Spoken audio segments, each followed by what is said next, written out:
Okay, this review will be on the 1985 American League East champion Toronto Blue Jays. Let's get started with the offense. Set in stone 1-2 in the order.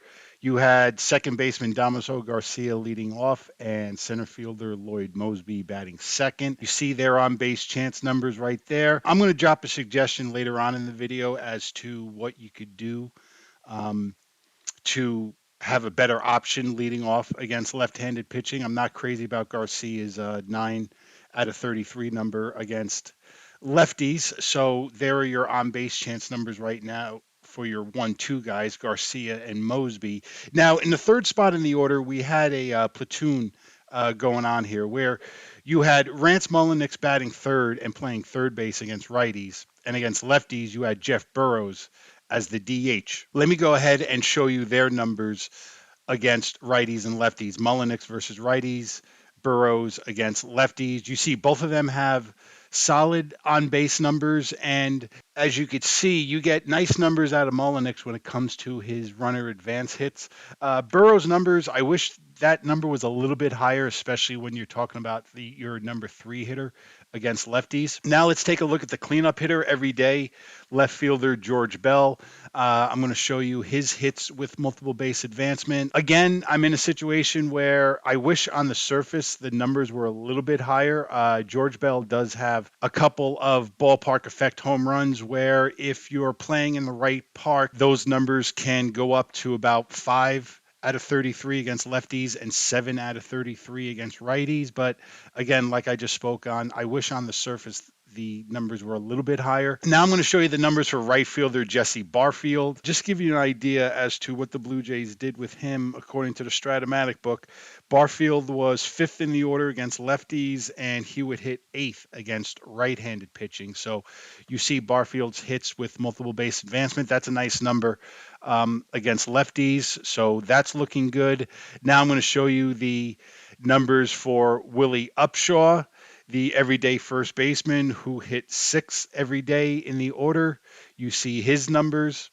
Now I'm going to go ahead and show you the numbers for Al Oliver. He was your DH against right-handed pitching, and he hit fifth against righties. So you see his hits with multiple base advancement. So the numbers on the surface out of the group of players you have hitting between 3 and 6 in your order, those numbers are just looking okay. I do wish the numbers, like I spoke on before, out of George Bell was a little bit higher. Now let me go ahead and show you the numbers that you get out of your 8 and 9 hitters.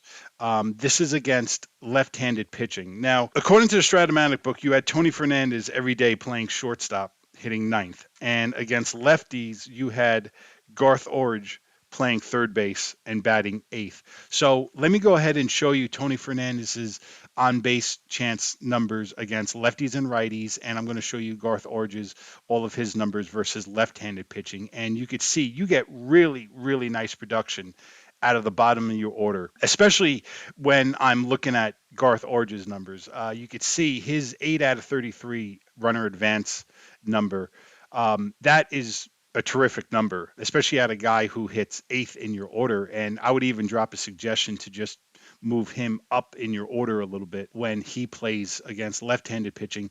And Tony Fernandez, this is what I was speaking about before when I was talking about Damaso Garcia's on-base chance numbers. My suggestion is I would just hit Tony Fernandez leadoff against lefties because obviously you have a much better chance of him reaching base. So based on those numbers right there, you could probably get a pretty good idea as to where I'm going with my score for the offense when it comes to righty-lefty mix and depth in the order. But if we're to look at the offense as a whole, you're going to see that the offense grades out at a good score of a 3.8 out of 5. The on-base numbers that you get out of Garcia and Mosby are just a little bit above average, so they get a 3 out of 5.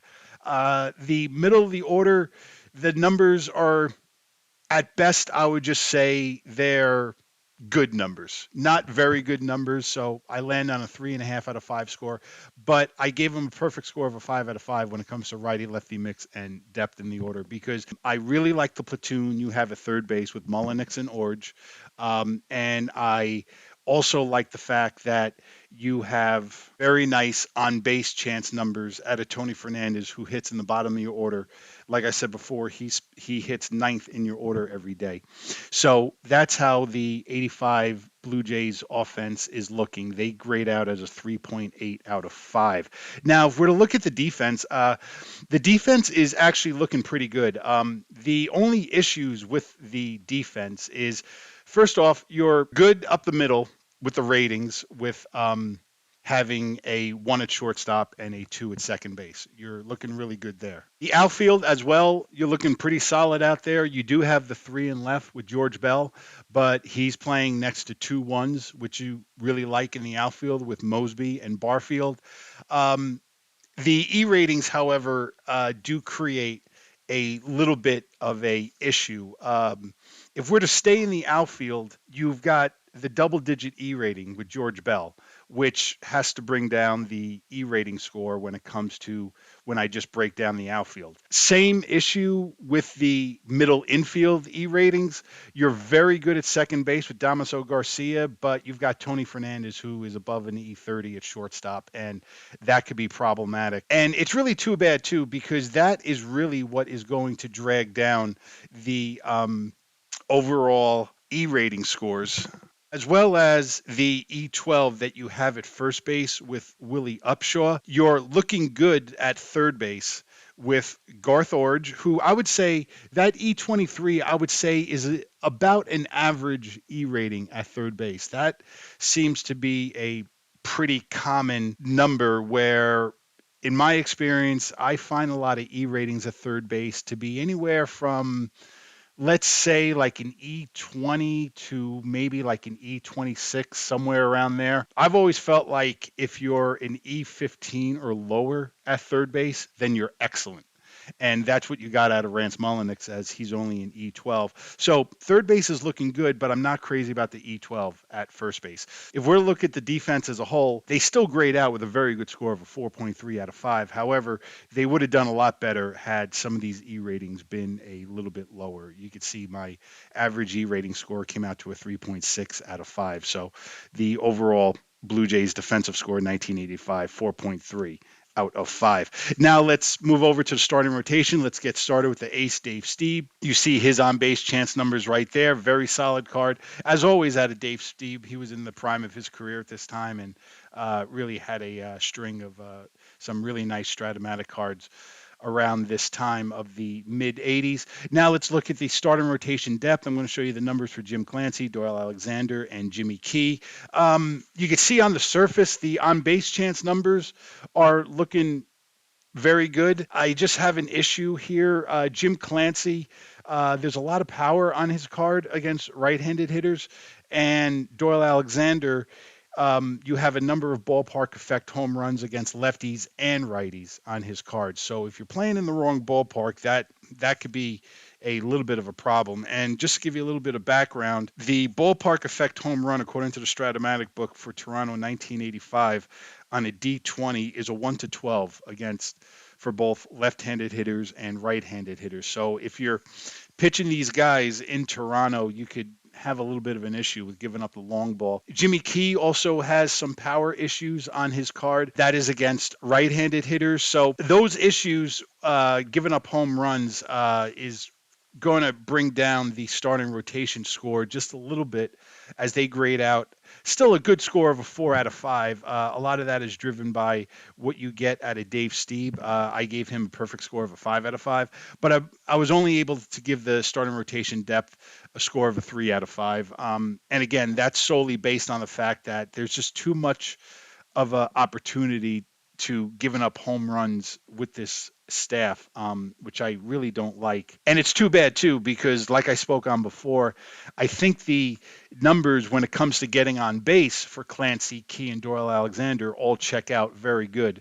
But I just don't like the power that they have on their cards. Now let's look at the bullpen. Let's get started with Tom Hankey, who I have as the ace out of the bullpen. Even though it was Bill Caudle who had the most saves out of the bullpen that year, I'm going to go with Tom Hankey as your closer. on this team, and you could see you get really nice numbers out of him when it comes to getting on base. Big issue here, though, is that Tom Hankey on his card against left-handed batters, he has 4 ballpark effect home runs on his card. So that could be really problematic. Now let me go ahead and look at the numbers for your bullpen depth. Show you the numbers for Gary Lavelle, Bill Caudle, and Jim Acker. You could see you have a lefty here in Gary Lavelle who is not very efficient at getting lefties out. He actually has better numbers facing right-handed hitters.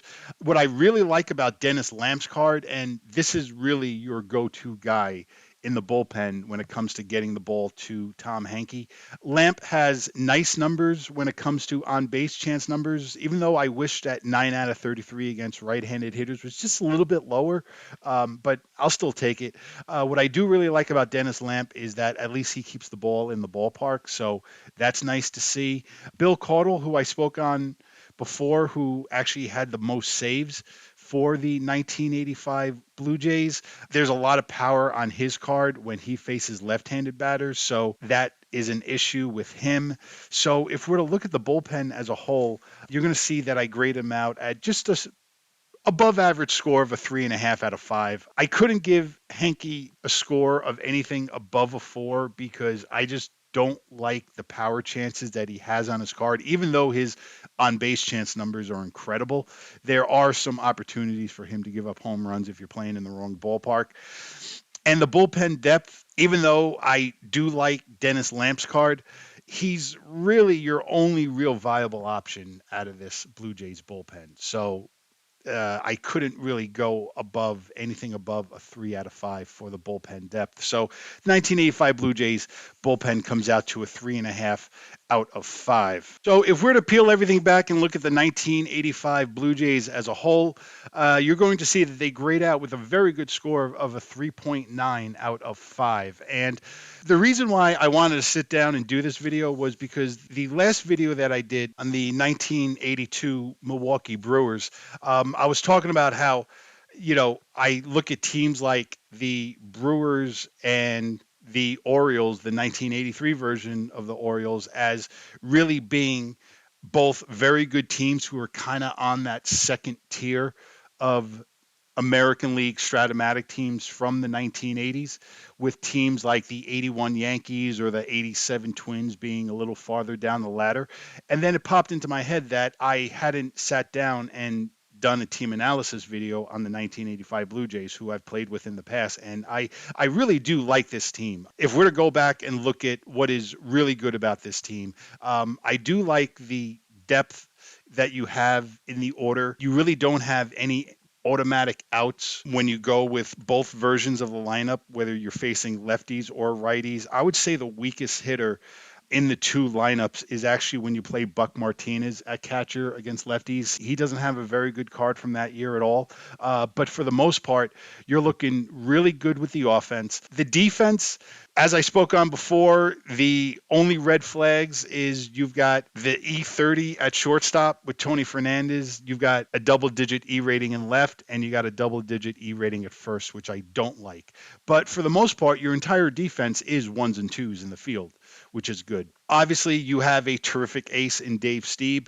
As I spoke on before, that was when he was really in the prime of his career, and he really had a lot of nice Strat-O-Matic cards from that era of the early to mid 1980s. And you are looking good in the bullpen when you just stick with Dennis Lamp and Tom Hankey. So long as when you have Hankey on the mound, you just want to try to hope that whoever you're playing doesn't roll one of those ballpark effect home runs if you're playing in the wrong park. But this is a really, really solid Strat-O-Matic team. And as you can see, they grade out with a very similar score to teams like the 1983 Orioles and the 1982 Milwaukee Brewers and the 1986 Boston Red Sox, as well they should, because this is a very good Strat-O-Matic team that we have here with the 1985 Toronto Blue Jays. So that's my analysis on the 1985 American League East champions. I thank you all for watching, and I'll talk to you all down the road.